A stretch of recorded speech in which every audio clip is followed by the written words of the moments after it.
안녕하십니까. 11월 21일 김경국TV 시작하겠습니다. 법원이 오는 21일 열리는 민주당 이재명 대표의 위정교사 혐의 1심 선고 공판을 생중계하지 않기로 했습니다. 이 대표의 사건을 맡고 있는 서울중앙지법 형사 33부 김동연 부장판사죠. 33부는 오늘 관련 법익과 사건의 진행 경과 등을 고려해서 판결 선고 촬영이나 중계 방송을 실시하지 않기로 했다, 이렇게 밝혔습니다. 그런데 이재명은 분명 반겨야 할 소식인데 왠지 찝찝할 것 같습니다. 지난번 선거법 위반 1심 선고 재판도 그랬죠. 생중계를 하지 않아서 한숨 돌리는 순간 결과는 이재명으로서는 상상도 하지 못할 징역 1년에 집행유예 2년 이런 징역형이 선고됐기 때문입니다. 그런데 이번 위정교사 재판은 선거법 위반보다 훨씬 위중한 범죄이죠. 최근 법원은 위정교사 혐의나 무고죄 이런 거짓말 범죄, 특히 재판을 방해하는 행위인 위정교사에 대해서는 엄중한 처벌을 해나가고 있는 그런 추세입니다. 이미 많이 보도되기는 했지만은 위정이나 위정교사의 40%가 실형을 선고받았고 80%에 육박하는 비율로 징역형의 집행유예가 선고됐습니다. 벌금형은 극히 예외였습니다. 가족 간의 위정이었다든가 이런 부분, 이런 정상, 그야말로 정상을 참작할 수 있는 사유가 있을 때, 그때만 제한적으로 벌금형이 선고됐었습니다. 선거법은 징역 2년 구형에 징역 1년 집행유예 2년이 선고됐는데, 위정교사 혐의는 검찰이 징역 3년을 구형해둔 상태입니다. 무죄가 아니라면 징역 1년에서 1년 6개월 정도가 선고되지 않겠느냐, 이렇게 지금 전망되고 있습니다. 특히 민주당은 지난번 선거법 위반 징역형 선고 이후 재판부에 대해서 이루 입에 담을 수 없는 그런 정도의 비난을 퍼부어왔죠.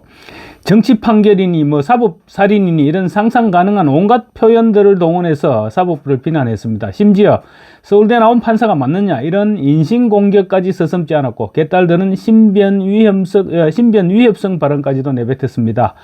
민주당은 이 같은 사법부 무시 발언들이 판결문에 어떻게 묻어나올지에 대해서도 지금 국민들은 주목하고 있습니다.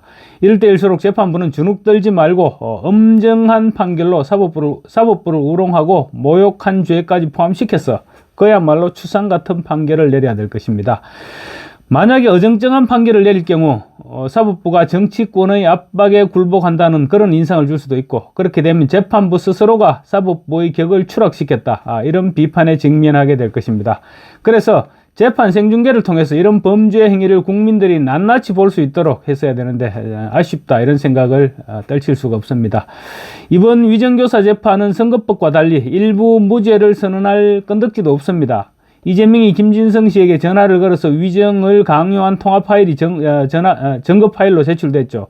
그리고 위정할 내용을 텔레그램으로 전달했고, 심지어 증인 출석 하루 전에 전화 통화로 리허설을 했던 장면까지 증거로 제출된 상태입니다.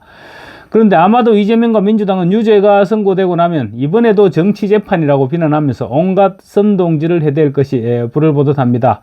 이재명은 김진성 씨에게 위정 흔적을 남기지 않기 위해서 말했던 기억나는 대로 얘기해달라, 이 부분을 꼬투리로 해서 판결이 잘못됐다고 주장할 것인데, 그래서 재판 생중계가 무산된 것이 거듭 아쉽기만 한 것입니다. 그렇지만 법원이 어제 박계동 전 의원의 무고죄 재판에서 징역형을 선고했듯이 이재명에도 징역형 선고가 불가피할 것입니다. 무고죄는 위정교사죄와 마찬가지로 거짓말 범죄이며 동종 범죄로 취급되고 있습니다. 법을 우습게 생각한 이재명이 선거법 위반에 이어서 위정교사 혐의 재판에서도 제대로 된 법의 심판을 받게 될 것입니다. 다음으로 이재명의 꼼수 선거법 개정과 관련해서 말씀드리겠습니다. 어제 제가 일부 소식 전해드렸는데 알고 보니 민주당이 이미 선거법 개정안을 국회에 제출한 것으로 그렇게 확인되고 있습니다. 어제 방송 안 보신 분들을 위해서 간략하게 어제 상황을 요약하면 이렇습니다. 이재명이 국회 선거법 토론회에 서면 축사로 보낸 내용이 있는데, 그 내용 중에 현행 선거법은 정치 발전에 걸림돌이 될 수 있으니 개정해야 한다, 이런 취지의 주장을 했습니다. 이재명이 주장한 선거법 개정의 핵심은 이렇습니다. 현행 선거법은 선거운동을 지나치게 제약하기도 한다. 헌법재판소에서는 정치적 표현과 선거운동에 대해서 자유를 원칙으로 금지를 예외로 그렇게 해야 한다고 판결한 만큼 그 취지에 충실하게 선거법 개정이 반드시 필요하다, 이런 내용이었습니다. 말하자면 허위사실 유포 이런 부분 때문에 선거운동이 자유롭지 못하니 이를 완화할 필요가 있다, 그런 주장이었던 것입니다. 말인즉슨 선거법을 개정해서 법원에서 자기에게 선고한 징역 1년 집행유예 1년을 무효화시키겠다. 그런 속셈이 담겨 있었던 것이죠. 이런 축사 내용이 알려지자 민주당에서는 15일 선거법 위반 선고가 나오기 하루 전인 14일에 미리 보냈던 축사였기 때문이다. 이런 말도 안 되는 해명을 했습니다. 여기까지가 어제 내용입니다. 그런데 오늘 알고 보니 민주당은 이미 14일과 15일 선거법 개정안을 국회에 벌써 제출했던 것으로 드러났습니다. 박희성 의원이 개정안을 제출했다고 하는데 당대표인 이재명이 다른 법안도 아니고 이재명과 직결되는 법안인데 당연히 보고를 받았을 것입니다. 그래서 보고받아서 알고 있었을 텐데 어제 그런 해명을 내놓았던 것입니다. 14일 제출된 선거법 개정안은 공직선거법상 허위사실 공표죄를 아예 삭제해버리는 내용입니다.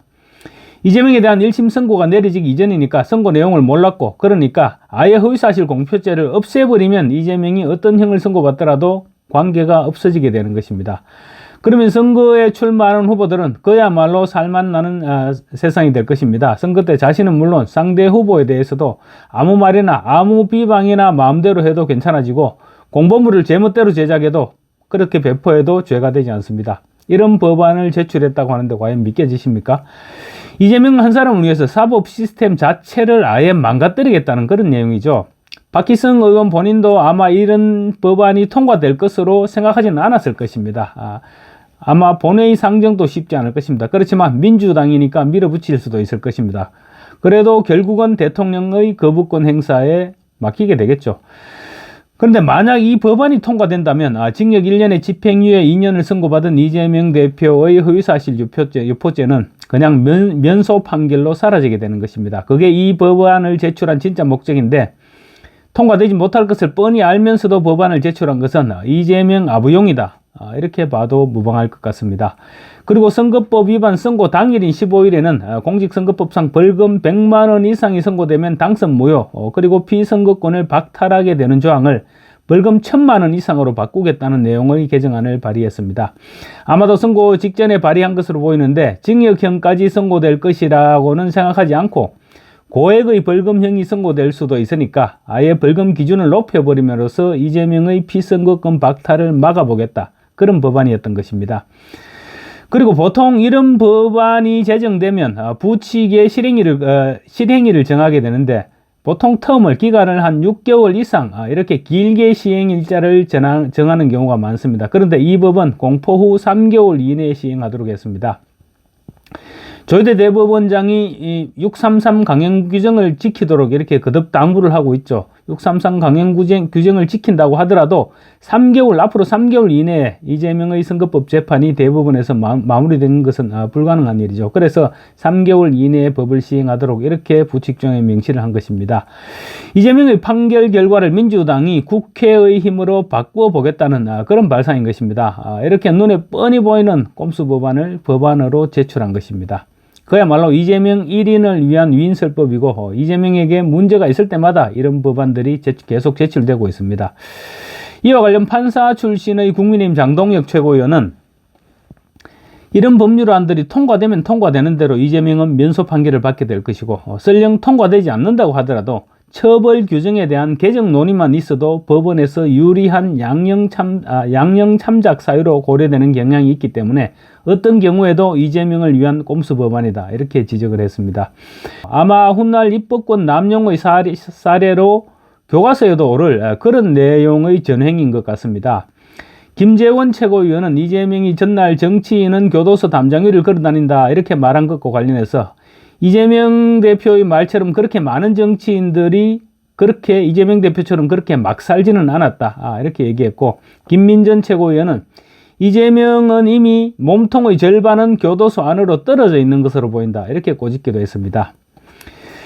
오늘 발표된 4개의 여론기관 공동 여론조사에서 윤석열 대통령의 여론 지지율이 19%에서 27%로 8% 급등한 것으로 나타났는데, 다른 특이사항이 없었던 만큼 이재명에 대한 중형 선고가 결정적인 영향을 끼친 것으로 분석되고 있습니다. 이처럼 이재명이 정치 생명 연장을 위해서 온갖 꼼수들을 동원하고 있지만 주변 분위기는 이미 이재명으로부터 멀어져 가고 있고, 25일 위정교사 혐의 1심 선고 결과가 나타나면 민주당 내부에서부터 이재명의 리더십은 흔들리기 시작할 것입니다.